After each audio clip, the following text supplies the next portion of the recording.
Hello everybody, welcome to BL English Learning with Brian Lopez. Today we're going to be speaking about past progressive, third part. The past progressive is used to talk about an activity that was in progress at a point of time in the past, or at the time of another action.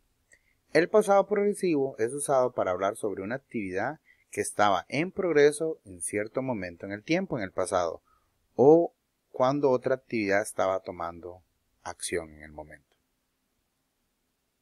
Yes, no questions. Hoy vamos a hablar de las preguntas. Primero las preguntas sí o no. Yes or no questions. Las preguntas sí o no son las preguntas que requieren una respuesta de un sí o un no. Para eso aquí tenemos esta fórmula. ¿Qué sería el auxiliar? Que el auxiliar en este caso sería el was or were, alguno de los dos, dependiendo del pronombre personal. El subject, que sería el sujeto.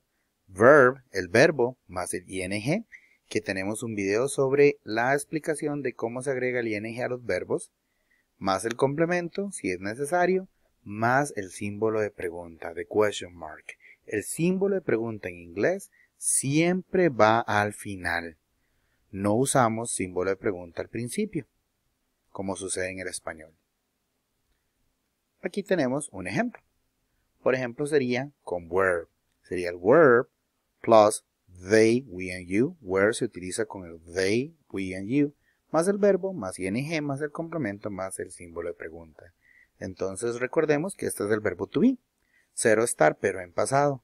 Y aquí tenemos los pronombres personales. Entonces con were se utiliza they, we and you.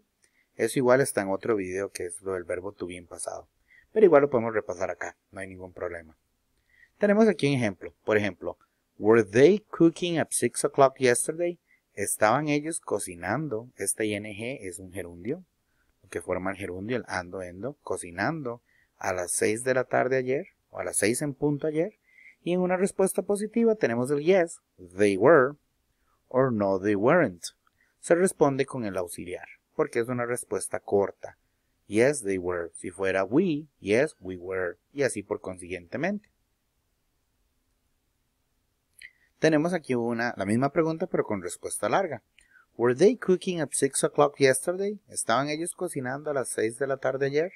Y respuesta larga. Yes, they were cooking. Sí, ellos estaban o ellas estaban cocinando. No, they weren't cooking. No, ellos no estaban cocinando. Recordemos que el were es cero estar, pero es el auxiliar.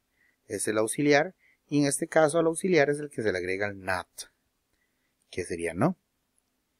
Y en este caso utilizamos el verbo más la ing. Siempre hay que recordar eso en el pasado progresivo. Por acá tenemos ya la fórmula con el was. Was se utiliza con el I, she, he or it. Recordemos que I es yo y yo siempre tiene que ir, o ese I siempre tiene que ir en mayúscula. Más el verbo, más el ing, más el complemento, más el símbolo de pregunta. Por ejemplo aquí. Was she sleeping at 6 o'clock yesterday? ¿Estaba ella durmiendo a las 6 en punto ayer? Respuesta corta, yes, she was. O no, she wasn't. O podemos responderlo también, no, she was not. Esa sería otra opción. Entonces recordemos que la respuesta corta se responde solamente con el pronombre. Que el pronombre puede ser cambiado por un nombre. Por ejemplo, que yo pregunte aquí, was Maria sleeping at 6 o'clock yesterday? ¿Estaba María durmiendo a las 6 en punto ayer? Yes, Maria was. Or no, Maria wasn't. Por acá tenemos otro ejemplo. Was she sleeping at 6 o'clock yesterday? Misma pregunta. ¿Estaba ella durmiendo a las 6 de la tarde o 6 en punto ayer? Y respuesta larga. Yes, she was sleeping. Or no, she wasn't sleeping. ¿Sí? Ella estaba durmiendo o no, ella no estaba durmiendo. Informative questions. Preguntas informativas. Las preguntas informativas son las que requieren información. O sea, la respuesta es sobre información. Es más que un sí o un no. Entonces aquí lo que tenemos que usar es una palabra WH. WH word. ¿Cuáles son las palabras WH? What, where, why, who, which. Que serían el qué, por qué, cómo, cuándo, dónde. el verbo to be, que en este caso lo estoy representando con el were, porque vamos a trabajar con el were they, were we, were you, más el verbo, más ing, más el complemento. Pero si prestamos atención acá, es la misma estructura, nada más que le agregamos la palabra WH. Entonces, por ejemplo, aquí sería, what were they doing at 6 o'clock yesterday? ¿Qué estaban ellos haciendo a las 6 en punto ayer? They were reading and studying. Ellos estaban leyendo y estudiando. Este auxiliar, que sería el verbo to be aquí, sirve para reading y estudiar. Entonces no es necesario repetir el were o el auxiliar. Tenemos aquí el ejemplo, pero con el was. Igual la misma fórmula, la misma estructura, nada más que le agregamos la palabra WH. WH word plus was plus I, she, here, it, o sea, el sujeto, plus the verb, plus ing, plus complement, plus question mark. Entonces es la misma estructura. La palabra WH más el auxiliar, más el sujeto, más el verbo, el ing, más el complemento, más el símbolo de pregunta.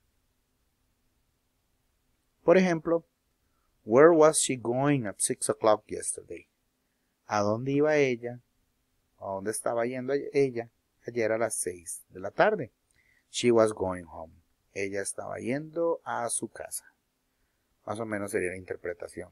Lo que es la traducción a veces y sale textual, a veces no, entonces hay que adaptarla. Y aquí lo importante es recordar que estas respuestas son informativas, requieren más información más que un sí o un no. Y eso sería todo por hoy. Thanks for watching.